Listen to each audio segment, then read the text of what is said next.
Buenos días, señores y señores. Hoy les tenemos dos invitados especiales el día de hoy que van a hablar sobre la reforma tributaria que nació durante el COVID-19.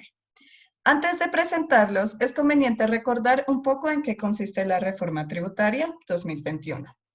Entonces, la reforma tributaria básicamente trata lo siguiente. El ministro de Hacienda, Alberto Carrasquilla, radicó ante el Congreso de la República el proyecto de ley por medio de la cual se consolida una infraestructura de equidad fiscalmente sostenible para fortalecer la política de erradicación de la pobreza a través de la redefinición de la regla fiscal, el fortalecimiento y focalización del gasto social y la redistribución de cargas tributarias ambientales con criterios de solidaridad y que permiten atender los efectos generados por la pandemia y se dictan otras disposiciones, como el artículo 92, donde establece que se le impondrá un impuesto solidario por 6 meses a las mesadas pensionales o asignaciones de retiro de 10 millones de pesos. Bueno, ya teniendo en cuenta esto, entonces vamos a dar inicio con nuestro debate y a presentar nuestros dos delegados, que son el señor Cristian Pachón y el señor Nicolás Barreto.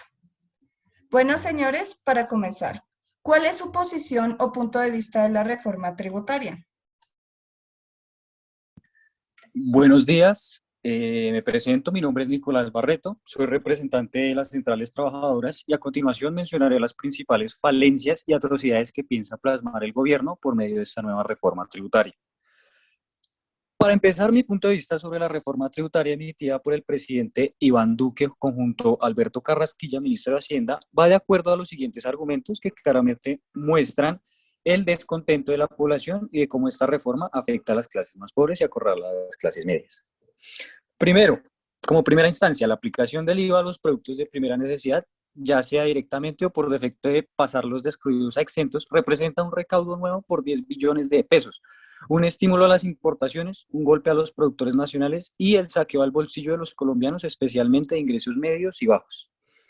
Segundo, el IVA a los combustibles y a los servicios públicos es otro atraco a los colombianos. Cerca de 1.000 pesos por galón constituyen una nueva carga económica para los transportadores, los productores y finalmente para los 50 millones de consumidores por el impacto en los productos y en el presupuesto de los hogares en el alza de los servicios.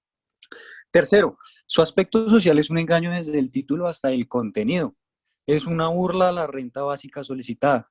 ¿Que se necesita una reforma? Sí, eso está claro, pero con reestructuraciones fiscales, donde se le disminuya el sueldo a los congresistas, que se erradique la corrupción tan abismal que hay en el país, invertir en sectores fundamentales como la educación en vez de seguir alimentando la guerra con la compra de armamento y apoyar los productos nacionales, etcétera.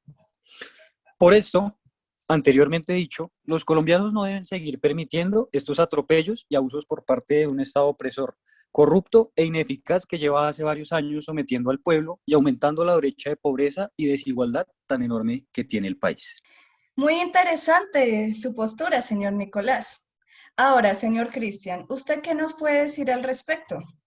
Buenos días a todos. Mi postura ante la reforma tributaria es a favor, dado que si llega a aplicar esta reforma, el país va a recaudar mucho más dinero de lo normal, esto produciendo una mejora de una manera bastante efectiva, facilitando así los procedimientos económicos del Estado colombiano. Esto también beneficia y promueve a las empresas privadas, dado que la renta bajaría del 35% al 30%. De igual manera, esto serviría a favor de la intervención extranjera con compañía a generar unos excedentes económicos de las empresas y la generación de empleo. No se debe pensar que la reforma tributaria traerá pobreza a los ciudadanos, dado que esta generará más empleos gracias a sus grandes beneficios para las empresas privadas. Esto sumándole que también la reforma reduce a cero en 3 años la renta presuntiva. La renta presuntiva es un impuesto bastante lesivo ante las empresas privadas. En conclusión, a mi pensamiento y mi postura, la reforma tributaria no es algo que solo se quiera hacer y ya. Esta reforma es algo completamente necesario para el país, dado que se necesita solucionar de manera inmediata el desequilibrio fiscal, el cual fue bastante agravado por la coyuntura del COVID-19.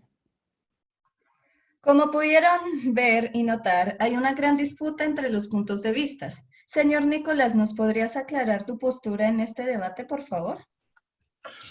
Por supuesto, presentadora. Hasta este punto es claro reconocer el déficit fiscal tan enorme que tiene el país, teniendo en cuenta que implementar normas que van en total contravía del artículo 363 de la Constitución Política de Colombia, que manifiesta: el sistema tributario se funda en los principios de equidad, eficiencia y progresividad.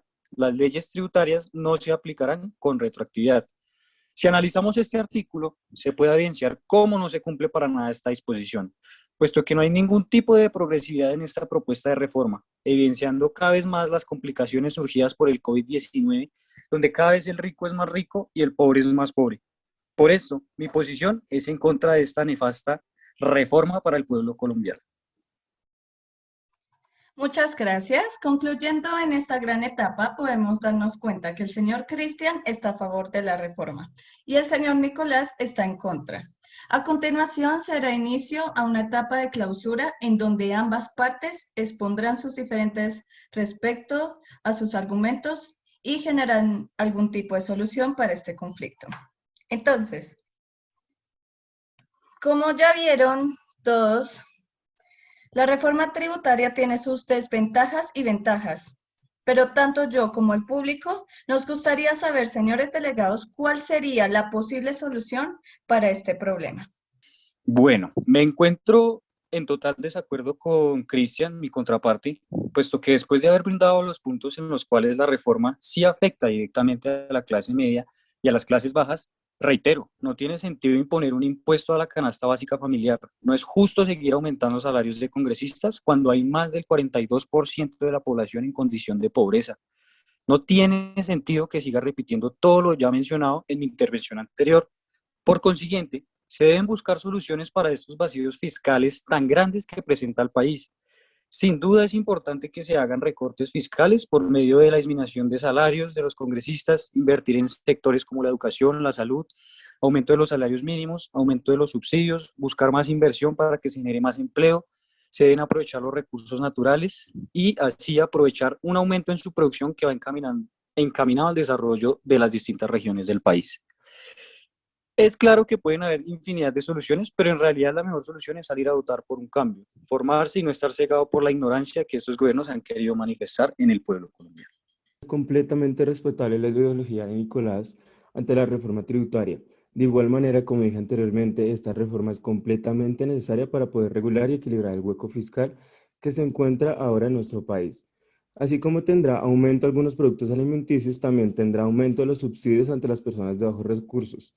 Esta reforma tributaria se debe aplicar. Se podrá llegar a un acuerdo con los ciudadanos con tal de no perjudicarlos, pero esta reforma es completamente necesaria en pro del bienestar de nuestro país. Como solución a esta problemática, lo mejor sería mantener la reforma tributaria, pero también subiendo los subsidios, el salario mínimo y también crear un programa que facilite el integro de ciudadanos desempleados a un empleo respetable.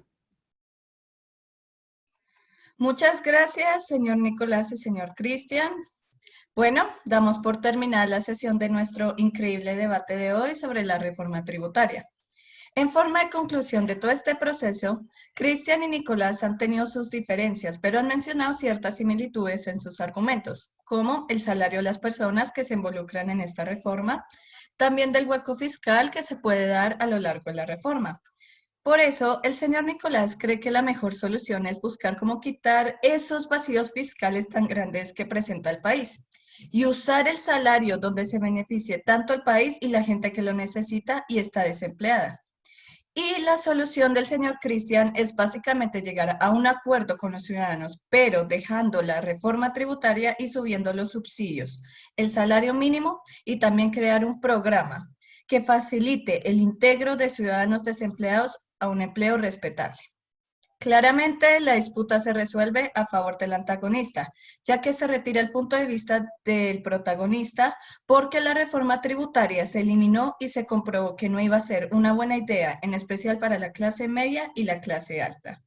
Así que muchas gracias a los delegados por haber venido y expuesto sus puntos de vista. Nos veremos pronto y que tengan un buen día. Gracias, presentadora. Gracias a todos ustedes. Hasta luego.